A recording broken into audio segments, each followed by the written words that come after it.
I'm Diana Parker. I volunteer at the Community Pregnancy Center. I went to see Shonda Pierce at Laugh for Life, and I didn't even know it was sponsored by the Community Pregnancy Center.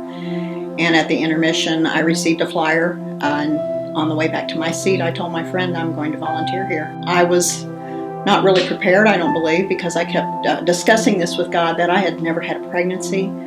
And I wasn't sure how it would be qualified. I wouldn't know this, I wouldn't know that. And he reminded me that I knew him, and that would be the most important qualification.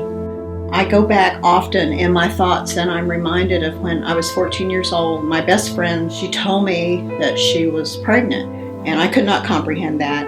She was kicked out of school, and then during her pregnancy, her mother died. And, I look back on that situation and, I was so helpless at 14. My resources were so limited. And I always look back and wanted to do so much more. And I think when God brought me here, I'm often reminded of her. But, at that time, it looks so hopeless that I'm often able to talk to these young girls that come in and tell them the story of hope, that there is hope. Every day that I come in here, God performs a blessing. Hi, my name is Leah Veal, and I have been at the Pregnancy Center for around 15 years. We have artificial little infants that we show to the clients, and we had just had them for a short time. One day a woman came in, and we have pregnancy tests, and they're free to anyone and everyone who comes in.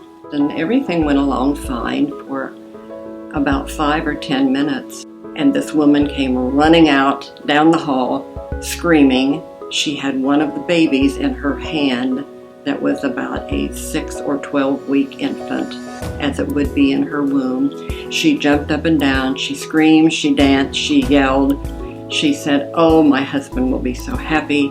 He will be so excited." She said, "Oh, I can't wait till I get home. I don't know how I will handle this." She said, "This is wonderful."